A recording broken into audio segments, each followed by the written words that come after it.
Welcome, listeners, to Streams of Resistance, a special series by the Wayward Wanderer, where we find out more about the far right and what people are doing about it, from the folks who are in the thick of it.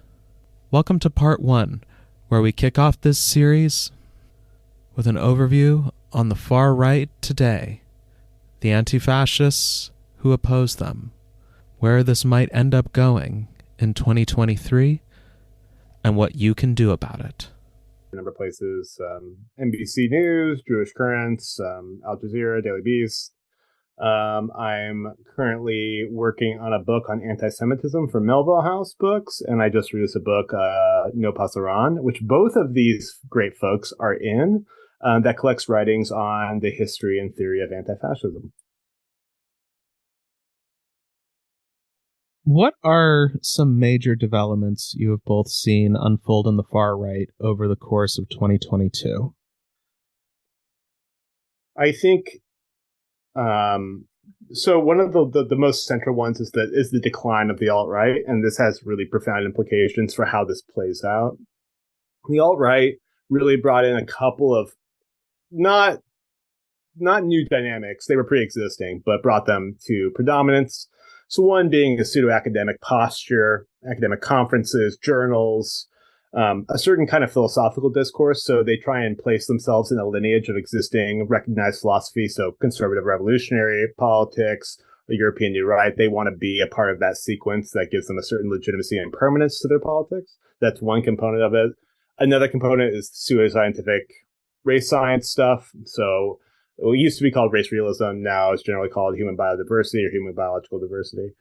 That's race and IQ stuff. That revived really big time with the most recent alt-right. And then a certain countercultural element to it. So that's the revival of paganism on one side. Occasionally occultist trends as well, but predominantly Nordic paganism and a few other kind of varieties. The global far right did this pretty heavily and is actually still outpacing what the American right is doing in terms of like Slavic nationalism, Russian nationalism, Rodnavery and other movements are still pacing really heavily in those far right movements, more so than in the US and Canada. And then a certain kind of like musical flair attached to neofolk, other kinds of like art trends, basically wanting to be a little bit artsier, more philosophical, more thoughtful, more buttoned down. And then mixing that with this sort of online manosphere troll culture. So what we know as the alt-right is basically those two things blended. And so they had a particular character. And that declined really, really heavily over the couple of years previous to 2022. Combination of anti-fascist organizing and their own ineptitude, deplatforming, changes in politics in general, kind of like losing a lot of their momentum. But they've been replaced by certain trends, for example, the merger of the GOP's version of Christian nationalism with white Christian nationalism that was sort of adjuncted to the alt-right. So the most prominent figure being Nick Fuentes, who was associated with that kind of mainstay alt-right in his Groper movement, American First Political Action Conference. That has had really big success bridging white nationalism with the conservative movement, partially because of the growth of national conservatism, which sort of reached back through institutions like Claremont Institute or TPUSA or other groups that push the GOP in a more nationalist direction. So those sort of reached out together. And so the dominant trend right now is really heavily in favor of that kind of white Christian nationalism, which is explicitly different than what the alt-right tried to do. And their version of identitarian, which was more European, this is a lot more natively American. The other thing is the overwhelming dominance of conspiracy theories, which far surpassed what the alt-right did. I think it's important to note that the alt-right sometimes is actually suspicious of conspiracy theories because they want to make logical arguments in favor of their position. And QAnon is not a logical argument in favor of an ideological position. It actually will pull non-ideological people along. So that's really been important. And because of that, and because the mainstream right has actually kind of chosen basically QAnon over open and white nationalism, that actually pushed the alt-right out. And so we're seeing really, really far-right narratives become part of the mainstream conservative conversation, but they're doing it separate from these formal white nationalist organizations. The other thing, and then I'll pass it to Sasha, is a dynamic that we've actually seen before and often goes unnamed, which is that far-right politics are emerging completely separate from far-right movements. We understand that the alt-right didn't come from nowhere. There's a whole history, and you can look at the sequence of organizations and people that goes back 80 years. Even before that, in a lot of ways, right? We see the hands of Willis Carto on there. We see William Pierce. We see people that have led up to the alt-right, and there's a string of these organizations that did it. But there's also a far-right politic that emerges separate from that. And I think this is worth discussing to a point because it points to the fact that this politic emerges from the conditions that we live in, autonomous just from its sort of infection. So people don't know this because they weren't part of our previous chat. I was talking about Red Scare and sort of dirtbag leftists. Sasha has written quite a bit on this. These are not people that are coming out of the far right. But if you listen to something like the Red Scare podcast, it's going to be indistinguishable from an alt-right podcast. And they're coming from a slightly different direction. But in a lot of ways, they're responding to the same impulses, a certain kind of populist anti-capitalism, a response to whatever kind of crisis they're interpreting in modern society. And obviously, I think we would all agree that it's the wrong interpretation, right? Anti-Semitic conspiracy theories or reactionary ideas are the wrong interpretation, but they are an interpretation of crisis. And I would argue, and I think, and Ben and I actually talk about this in our book in relationship to anti-Semitism, that there's really something baked into particularly modern political economy that makes the functions of power invisible to people, and it makes it much more easier to embed these reactionary or conspiratorial narratives. And so we're talking about a far right that is not simply emerging from this one infectious stream after another. It's actually emerging also from the general conditions of our world. So we have to look really hard and fast at how we're actually building social structures. And I think that gives us opportunities because a more hopeful perspective is saying, okay, rather than just playing whack-a-mole with these, we should play whack-a-mole with them, certainly, but we should also be able to say, like, what is it about our society that we can actually fundamentally repair? And I think we're doing that now with mutual aid groups and building stronger community and more relationships and a clear idea of how power works. I think all of those things are playing into the solution. Yeah, for sure. I completely want to kind of double down on that, especially at the end, talking about the sort of like social conditions of modern society and how they kind of enable in some ways conspiracy theories like Kanye, right?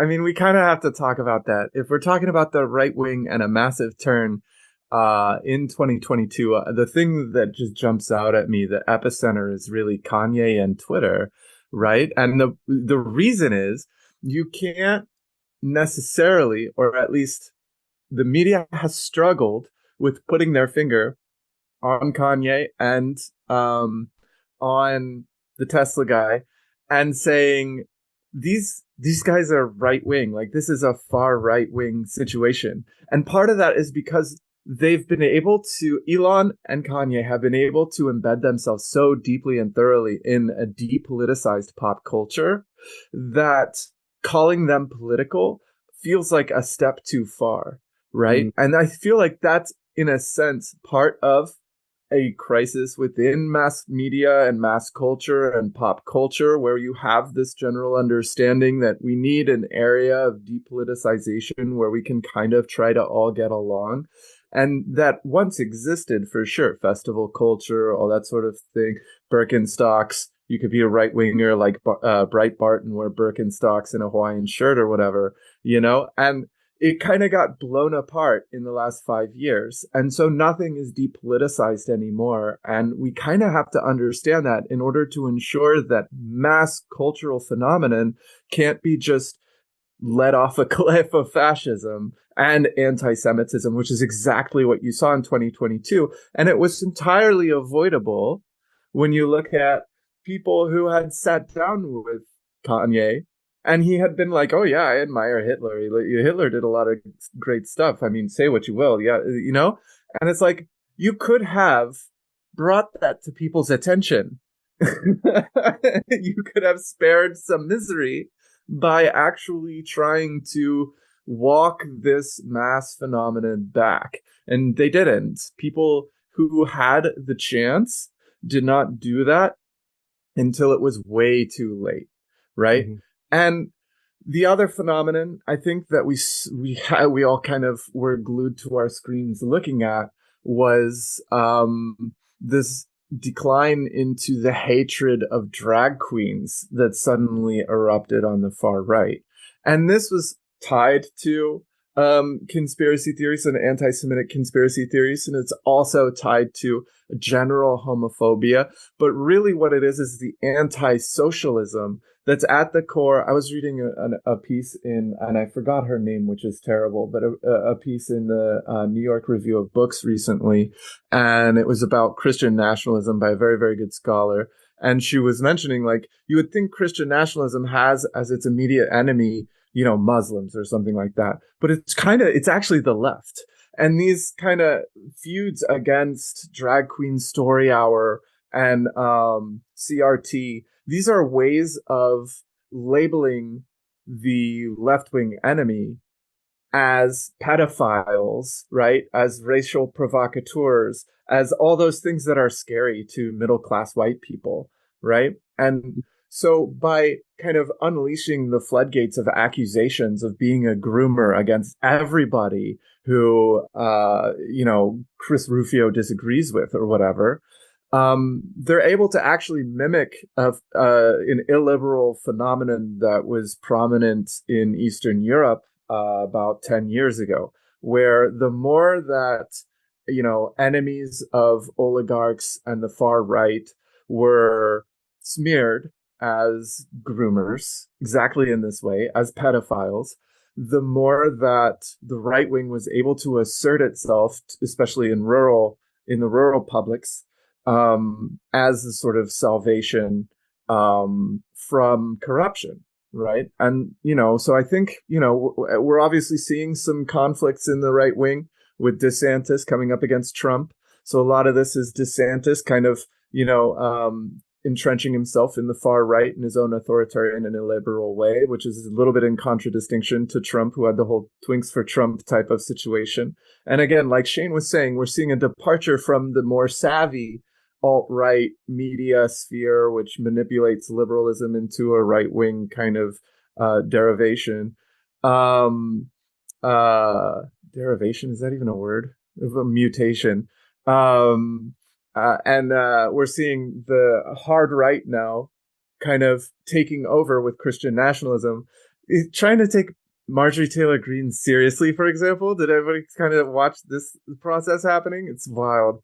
But anyway, yeah, so I think it's a hardening of a right-wing conspiracy theory kind of center in U.S. Republican politics.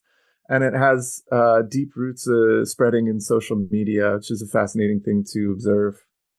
Let me actually pick up on a thread that you had there. I think you're talking about the Linda Greenhouse piece, which is very good. And I think Thank you. One of the things it really focuses on is the opportunistic way that these sort of culture war politics are used to basically attack the same people propagating them. So exactly like you're talking about in Eastern Europe, it was really used to quell social democratic movements and turn the same people who would benefit from those policies back against them by creating this kind of rural-urban divide, or this narrative about dislocation.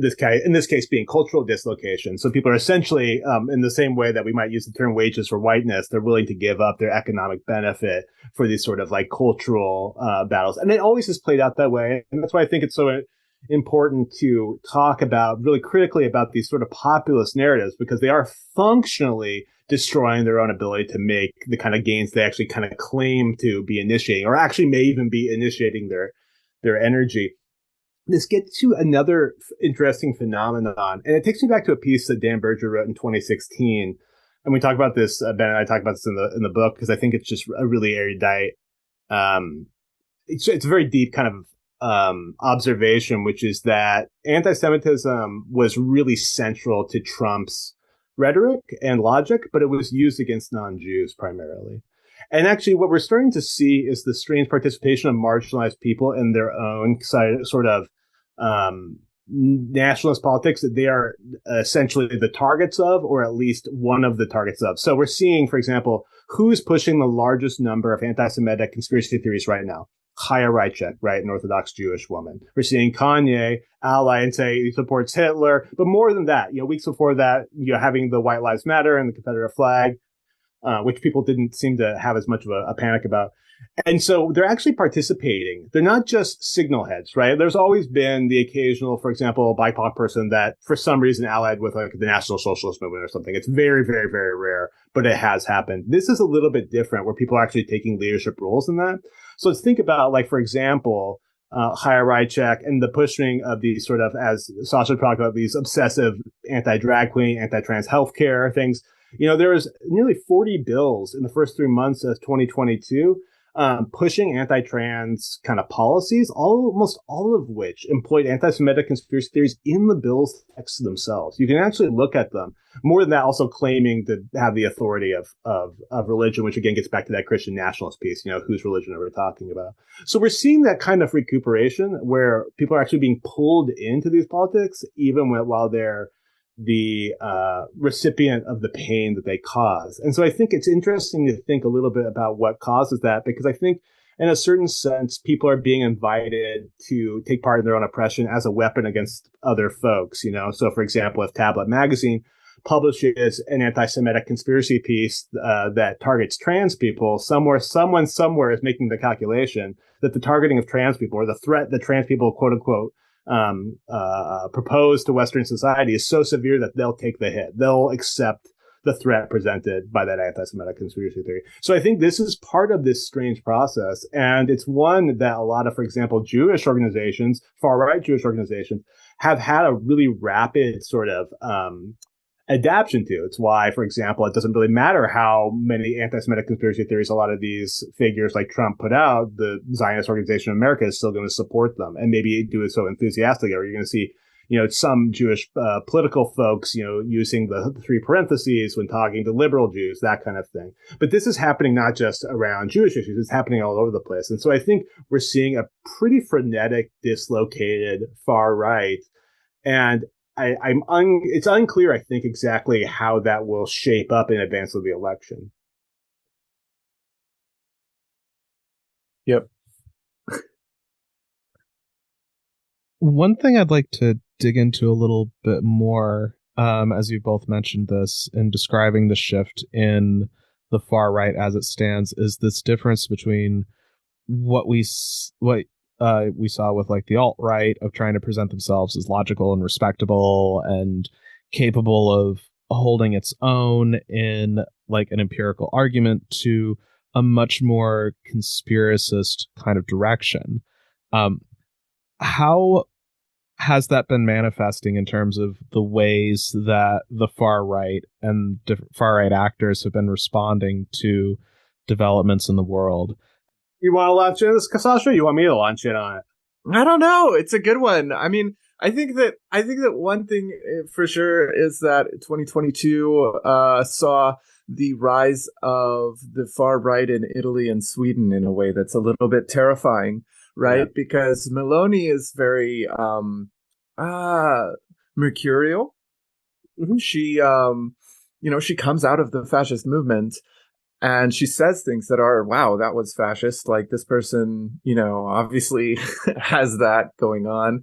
But then also she does these things, like she lectures the international community about what Russia is doing. And she's like, if we let Russia do this, then we don't believe in international law. And people are like, wow, that's almost like sounding liberal. But people don't understand that Mussolini lectured the international community on international law as well. And he put forward a lot of different kind of rhetorics around republicanism, around international law, around law itself, around peace, and what a state is supposed to do, around the right of the individual to pursue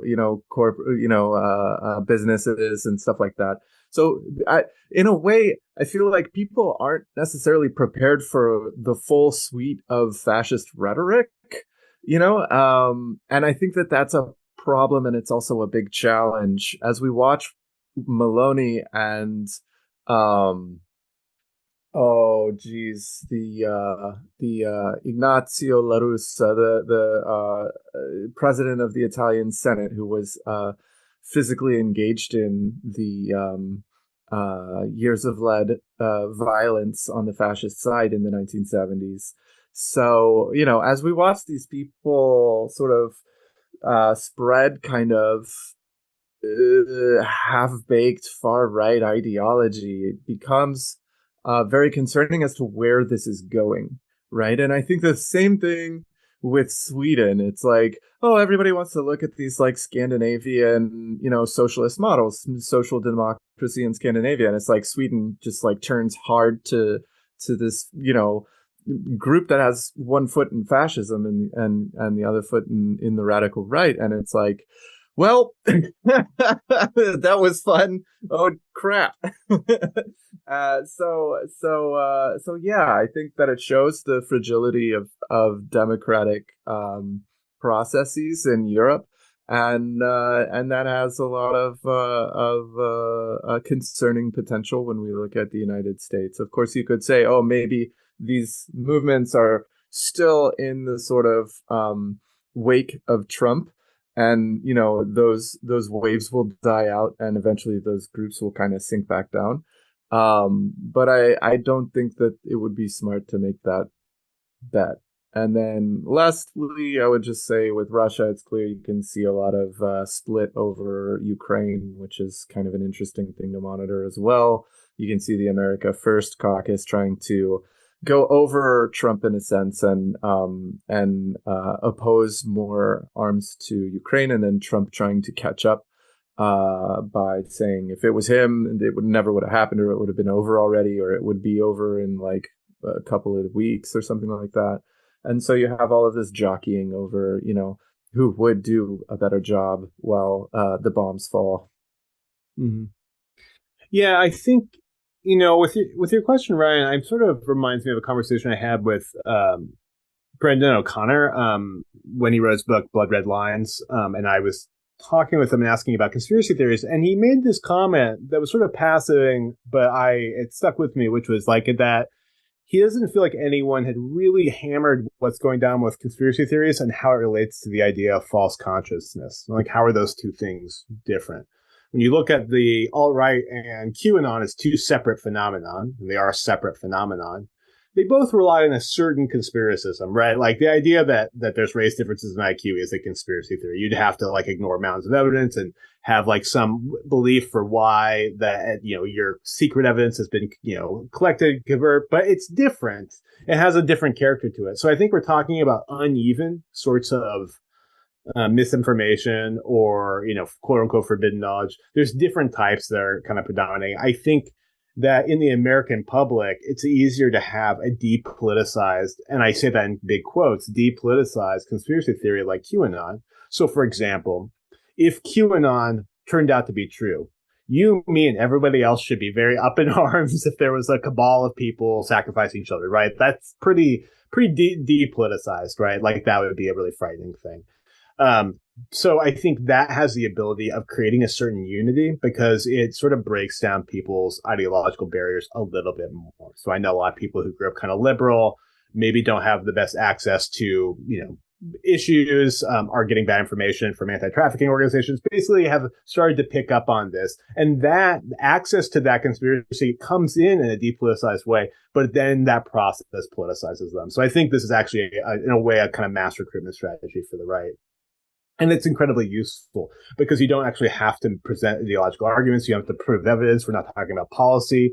And the Republican Party has passed a period in which policy can actually make gains for them electorally, right? Like their general policy points are incredibly unpopular even with their base. Actually, Trump's policies are kind of a national social democratic or a nationalist Keynesianism is much more popular with his base, protecting Social Security, things like that, right?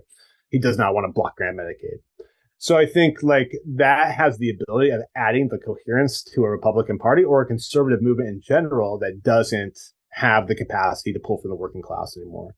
As the center drops out of politics and people do experience class dislocation, they have to have politics that speak to them. And so a conspiratorial populism is the way that they tell the story of socialism in a way. That's the way they tell the story of that kind of social dislocation, whether or not it's the breakdown of communities or it's the literal fiscal breakdown of people's lives or losing their jobs, deindustrialization, that kind of thing.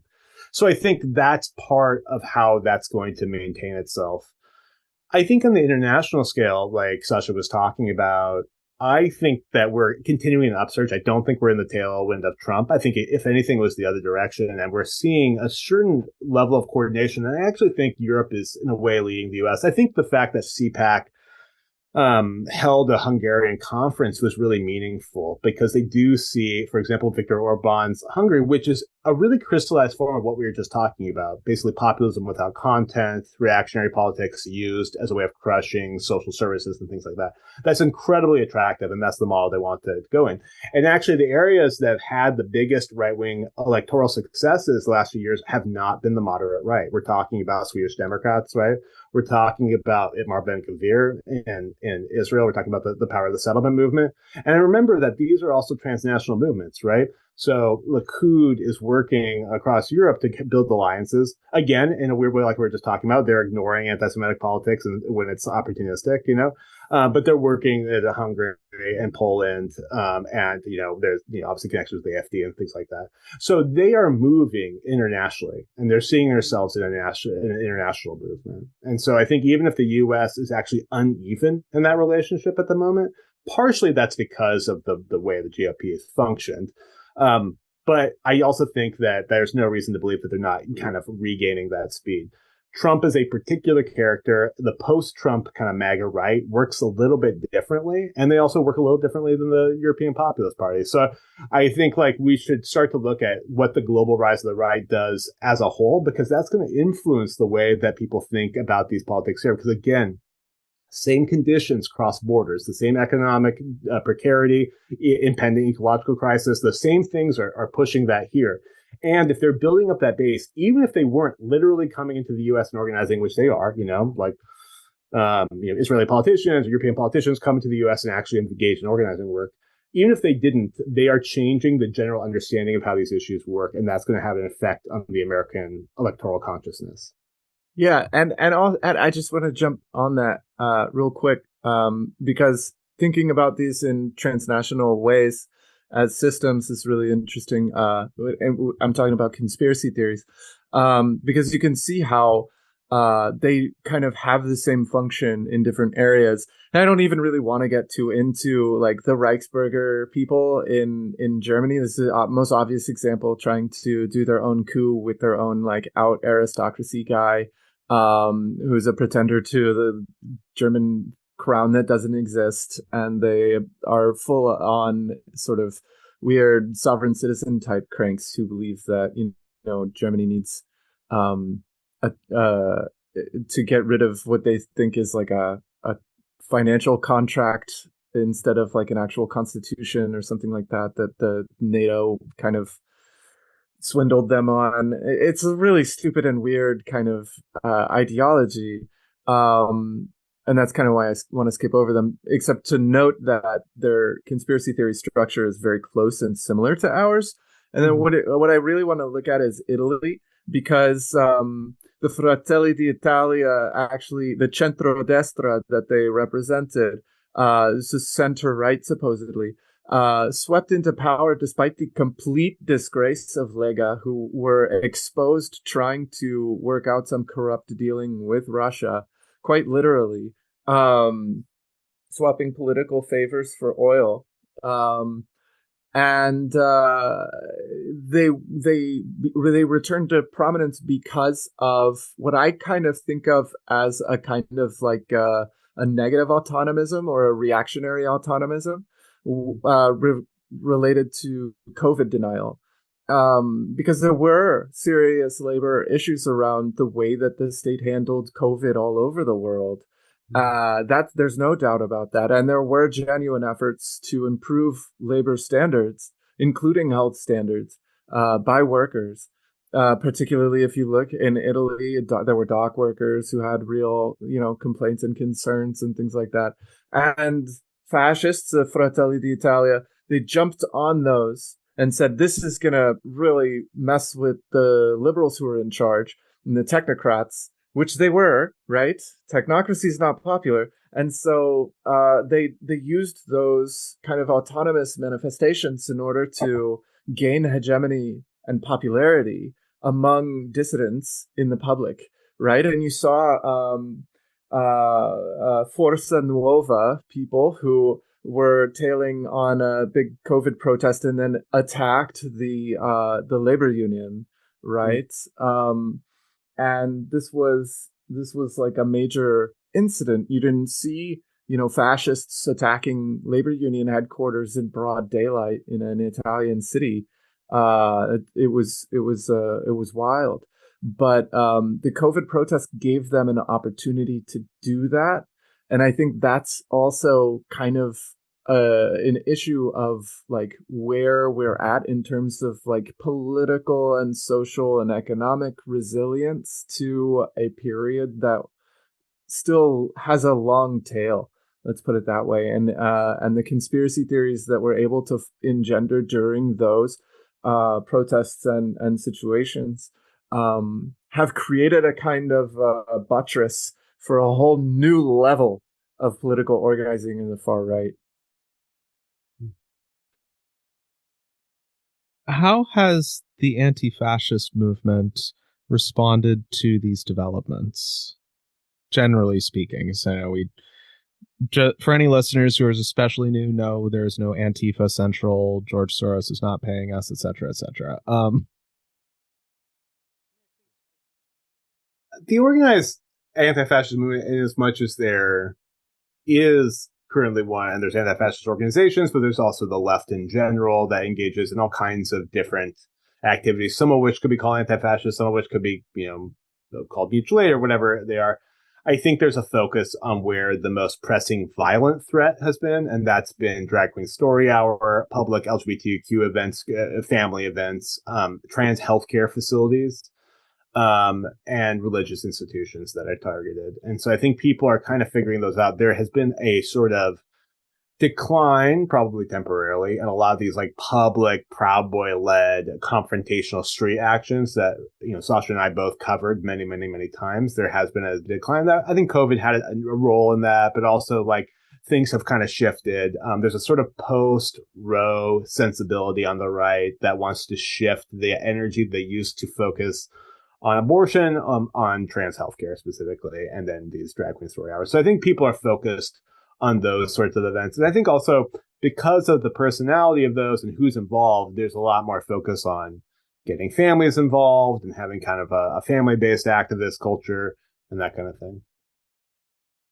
Yeah, I think also we have to remember that fascism is not only organized fascism, there's also diffuse fascism, and anti-fascism is also a diffuse phenomenon as well. Oftentimes, I think I said that right. I'm not sure. I got a little garbled. But oftentimes you see anti-fascism in everyday life, right? Anti-fascism put forward as a system of values. Anti-fascism as part of a system of aesthetics like surrealism, So I think that we have to expand our understanding of anti-fascism beyond groupism and beyond the more sort of flashy and attractive sort of public instances of community defense, right? Because one thing I think is that, and I don't think that I realized this, when I should have, but, the protagonists of violent struggle are always going to be the ones that get the camera, the ones that get the attention, the ones that are considered brave and courageous. You know what I mean? And it kind of sucks, because that's not where we're supposed to be at as a movement. We're not supposed to be championing, in my opinion, we're not supposed to be championing fighting and brutality and violence. It is a last resort, and that kind of thing does happen, unfortunately, when community defense becomes so important. But I just want to make sure, that we don't lose sight of our souls and the fact that, anti-fascism has to be backed by philosophy of love. Let's put it that way. Yeah, no, I mean, I think that, and I've actually, this is something that a lot of anti-fascist activists, I have, this is what they have said to me, is that there's this really sort of wariness about some of the celebratory culture of community defense, because the reality is those things are kind of awful. People shouldn't have to defend their communities and that kind of thing. They should be able to focus on other ways of empowerment. Obviously, like, people defending themselves from being attacked is a totally worthwhile and justifiable thing. That's why we support anti-fascists. But that's just a small piece of it. And the reality is that building up really strong communities are really important. I remember interviewing Scott Crow about mutual aid, and he had brought up, he had done a book on guns, the role of basically armed community defense. And he's like, if someone asked me of 100 things to keep community safe, guns or arms of some kind would be the 98th thing. What would be the first thing? Getting to know your neighbors. What would be the second thing? Making sure everyone has their medications. Those are the kinds of things that I think create the foundations of a vibrant community. And those also are the foundations of the things that give you the connections you need to keep people safe. If people are coming in and being threatening, you can create safety plans for those sorts of things. The other thing is that I think the most effective ways of doing this are having large masses of people. And that means finding ways for people to be involved, not just in this anti-fascist work, but in their communities in general. And so having enough space where people can have those bonds and have a lifelong engagement in civic life and culture, and including defending their communities and blocking Proud Boys from coming in, that kind of thing, all of those things together. And so I think we should measure part of our effectiveness in how we've been able to engage with large masses of people and make it so they can see themselves in this and have a real investment in it. It's almost sounding like the best solution is sort of reversing the whole process in that book, Bowling Alone.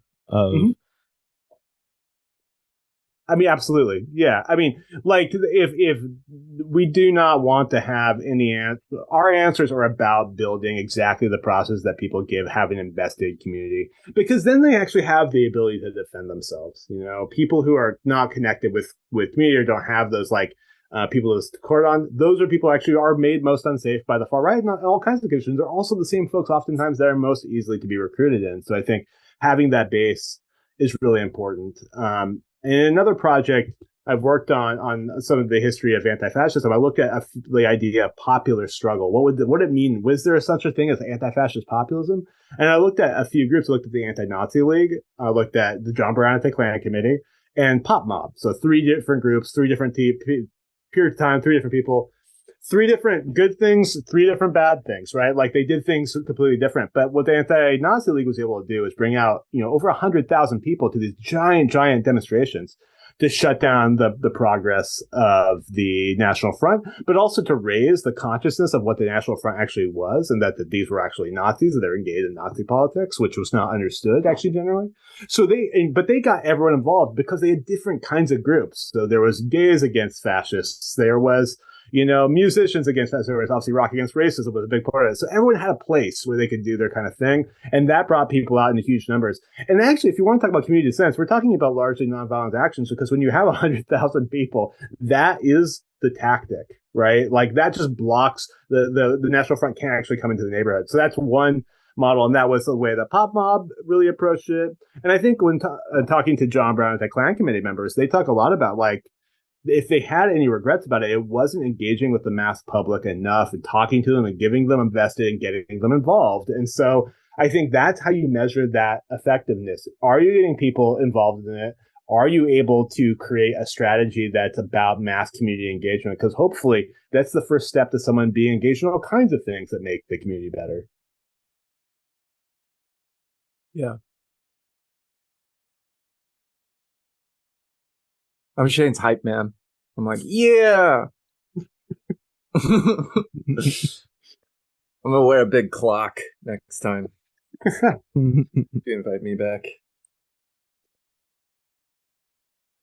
What do you think are the biggest challenges that community defense groups and related projects have had to overcome in, for example, in cases that we've seen in places like Texas, where the temperature, proverbially speaking, is especially heightened, and there has been also greater risk of, say, violent activity as well as actual violence happening? I think that there's really open questions about what tactically makes people safe in those cases. So there's a number of community defense groups that literally block the far right and will literally kind of like patrol, like do security almost, right? Sometimes those groups are armed, sometimes they're not. And there's a pretty clear track record of stopping far right attacks. I don't think it's really that debatable. There's also instances when the far right uses that as a moment to escalate on those people in particular. And that's actually true in Portland, where the far right basically escalated to opening fire on crowds of people, like uninitiated. There's several demonstrations in the last couple of years where that happened. So I think like that is a real challenge for people who are saying, okay, now I want to have this organized group to keep people safe. And then the far right uses that as an opportunity to then escalate more. And so I think those people are targeted. I think like, again, and then also they use that rhetorically as a sort of opportunistic rhetorical point to then target marginalized folks who disproportionately make up these community defense organizations and say, oh, it was because they were, X, Y, and Z. It's because they're the John Brown Gun Club and look how dangerous they are. We had to defend it ourselves. That's kind of the narrative game that they like to play. So I think that's the case. I think COVID's still going on, so all forms of organizing is challenging, and this is the burden is foremost by people who are experiencing chronic illness and disability. And so that creates a lot of challenges. People's communities have rapidly changed. Like I'm still adapting, like for example, Sasha and I live very close to each other. I haven't seen Sasha in a couple of months. This is bizarre, right? But this is like part of the confusing mess of getting our sort of like feet back again after this. And so I think part of what you're talking about, when you're talking about community defense, you're talking about one piece of organizing the community and the working class in general, right? You're talking about all the things that make a community feel like it's working. And I think we are missing a lot of the pieces that make a community work. And so I think a lot of people are working to figure out exactly how to maintain those relationships. My hope is that people see some of these like new technologies and stuff that we've had to adapt to in the pandemic as an opportunity. I think it's, for example, made mutual aid groups much more effective because they have all these great tools to use, and it just made getting to know people faster and that kind of thing. So I think those are the kind of hurdles that people have to overcome. And I think the other thing is that like the need for community defense has just kind of increased because the right sees everything that can be coded as kind of politically to the left as potentially, I don't know, threatening, or at least they can present it as threatening. So suddenly, like, the food not bombs in the park that's giving people vegan hamburgers is suddenly having to defend themselves from Proud Boys. It's an absurd notion when you kind of boil it down, but it is something that's just absolutely constant. So there's like labor actions here in Portland that sometimes get targeted by Proud Boys who are themselves member of the same labor union. They're members of building trades or something. So it's like, it's kind of a bizarre circular situation that has just made people feel generally unsafe and generally targeted, which then leads us, okay, now how do you reproduce that safety? What are the measures? How do you scale it up? All that kind of thing.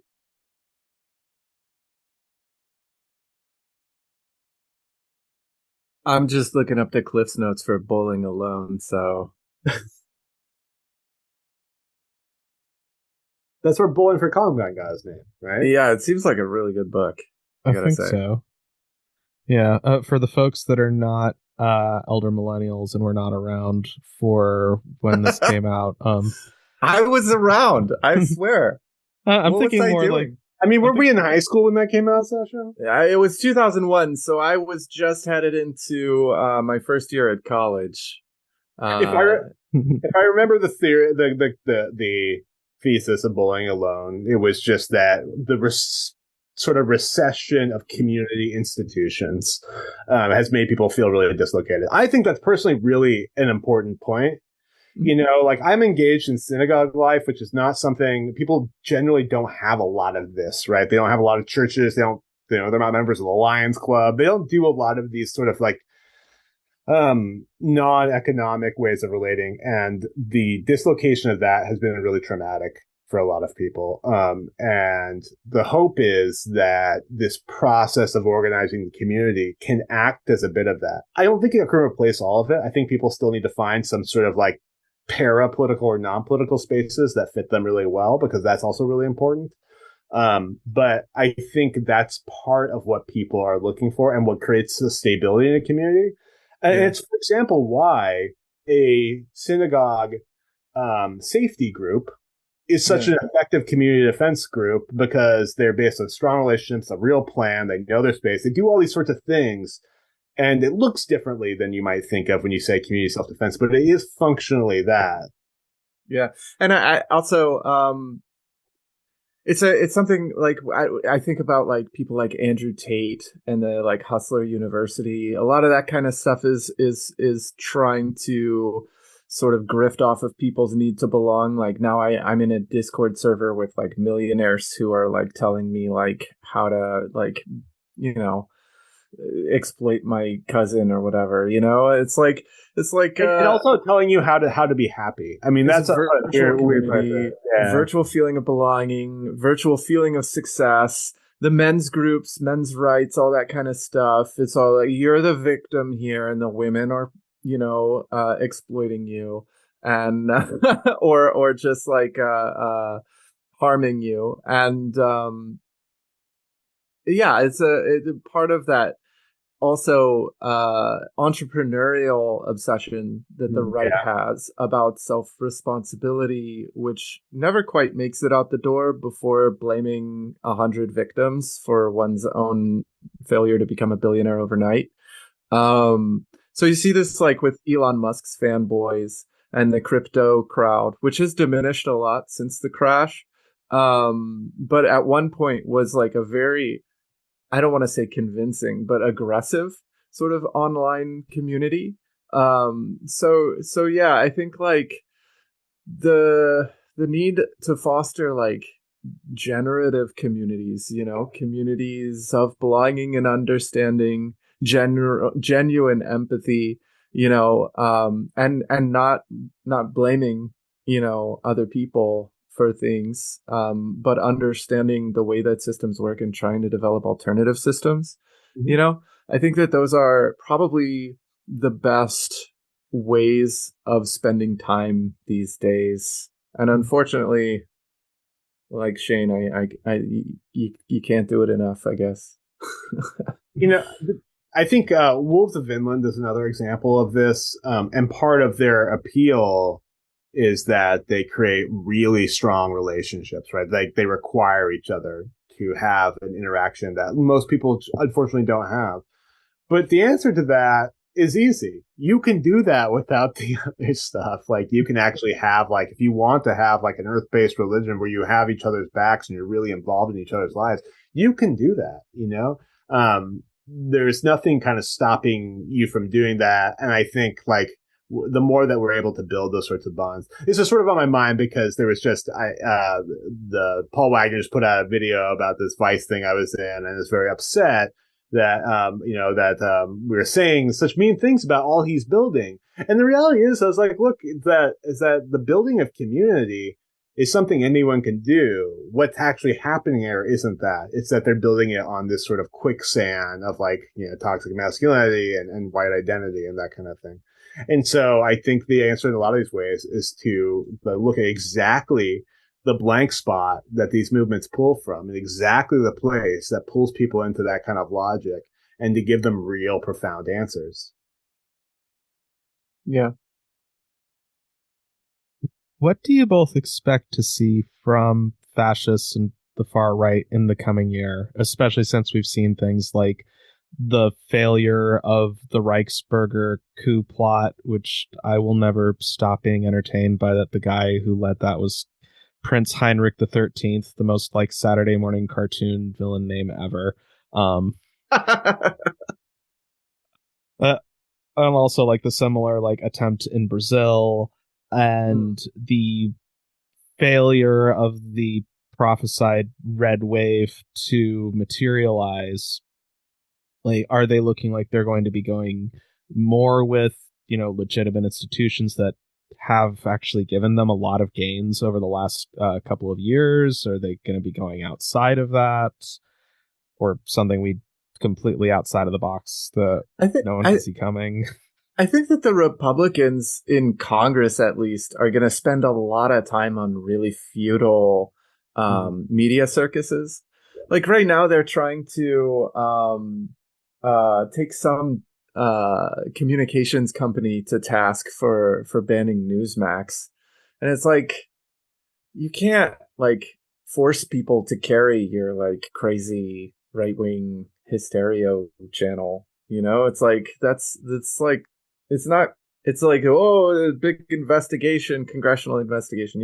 So I think a lot of what they're going to do, because they're kind of declawed without a real majority without a majority in the Senate, and with Biden in the White House, there's not much they can do. So they're going to flail around and try to, whip up a bunch of media about things that they think are wrong with society and keep their people interested. But like Shane said, it's pretty visible that they just don't have a whole lot of support.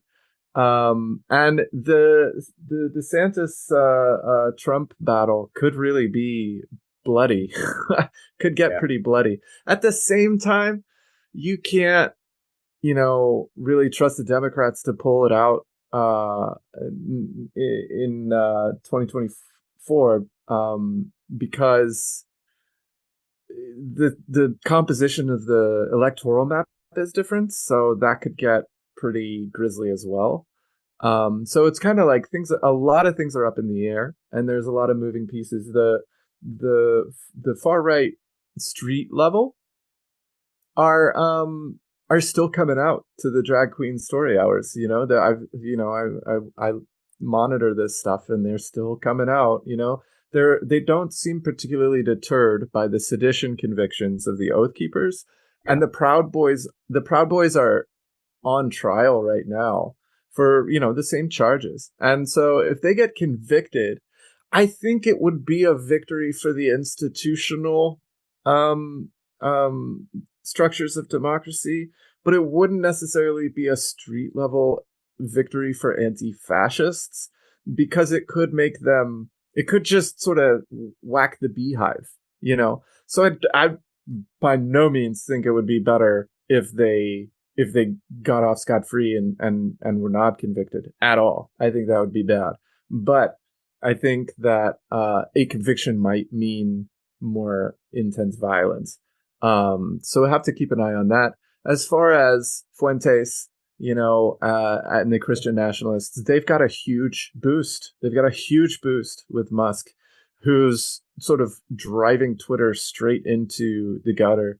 And so, I think Twitter's just going to keep going down until it becomes like Gab 2. And that sucks. But I don't see necessarily its continued political relevance, because I think we're better. All right, I'll stop. I think I wrote a piece about this in NBC. I think that the Oath Keepers conviction will do little deterrence, partially because of the decline of formal organizations, and this really is an organizational prosecution, almost like in a RICO sense. And simply most people it simply won't apply to. And so the large mass of the MAGA crowd are not made up of formal members of these organizations. And so I think that string prosecutions are basically based on organizational rules. Doesn't really matter there. And again, the FBI has been unable to actually take down these movements. So I don't think we can expect them to do that there. A large mass movement needs a large mass response, So that's why, for example, getting community engaged at a mass level is what's the most useful here, So, and we see this everywhere it happens. If thousands of people come out to support Drag Queen Story Hour, which is a really wholesome thing, it's people reading stories to kids. It doesn't get a lot better than that. That right there, I think, is where you get a lot of that effectiveness. So I think that the far right is going to be in a lot of ways deinstitutionalized on the ground level. Then there's going to be that battle, like Sasha mentioned, between two camps on the party. The MAGA crowd performed really poorly in the midterms, so I think that's going to have an effect on Republican donors come next year. So we'll see what effect that has. But keep in mind that the new intellectual base, it's not just the populist base, but the new intellectual base of the Republican Party is nationalist through the National Conservatives, Claremont, and other places. And so I think we need to remember that there's no way to decouple that. And again, I think like Sasha said, these acts of performance are really important, because the actual politics they have available are so profoundly unpopular, particularly with the Republican base as it stands right now. I mean, if you cut a bunch of senior citizens Social Security, you're not winning their votes. There's no way around that.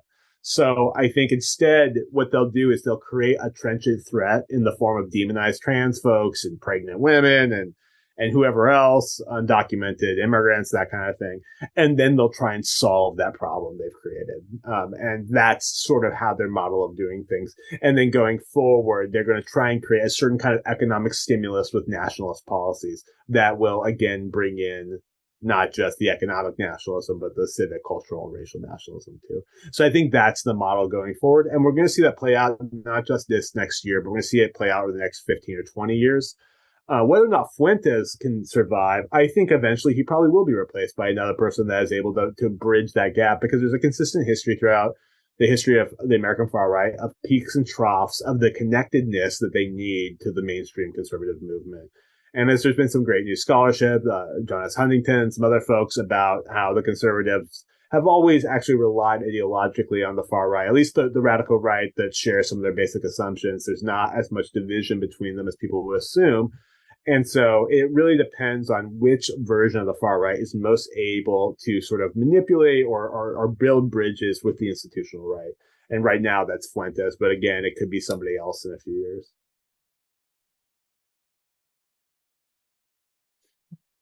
Righty. So before we go, where can folks find y'all online? Well, I'm on the demonic Twitter at Shane_Burley1, where I tweet for the benefit of Musk every day. I'm on Mastodon. Everyone loves Mastodon these days. I'm at Shane Burley also at Mastodon and at Shane Burley on Instagram. And my latest book is out, No Pasaran, Antifascist Dispatches from a World in Crisis, which is around everywhere books are sold from AK Press, and featuring both Ryan and Alexander. And then my next book, I think, comes out at the end of the year. It depends on how fast I do with everything. Yeah, I'm Twitter cannot be redeemed. You can follow me at Twitter at A Reid Ross. That's the handle. Yeah, I think that's it. That's as much information as you're getting from me today, Ryan. Alrighty. Well, thank you both again for being on. It's been great having you all on. And this has been Ryan Smith at the Wayward Wanderer. We are now signing off. Twitter cannot be redeemed. You can follow me at Twitter at A Reid Ross. That's the handle. Yeah, I think that's it. That's as much information as you're getting from me today, Ryan. Alrighty. Well, thank you both again for being on. It's been great having you all on. And this has been Ryan Smith at the Wayward Wanderer. We are now signing off. Twitter cannot be redeemed. You can follow me at Twitter at A Reid Ross. That's the handle. Yeah, I think that's it. That's as much information as you're getting from me today, Ryan. Alrighty. Well, thank you both again for being on. It's been great having you all on. And this has been Ryan Smith at the Wayward Wanderer. We are now signing off. This has been part 1 of Streams of Resistance. If you enjoyed this podcast and want to help support more work like this, then please head on over to patreon.com/waywardwanderer. $5 a month gets you early access to podcast episodes, ad-free listening, monthly patrons-only live stream sessions with your host and author of The Way of Fire and Ice, Ryan Smith, and more. Please head on over to patreon.com/waywardwanderer. Thanks for listening.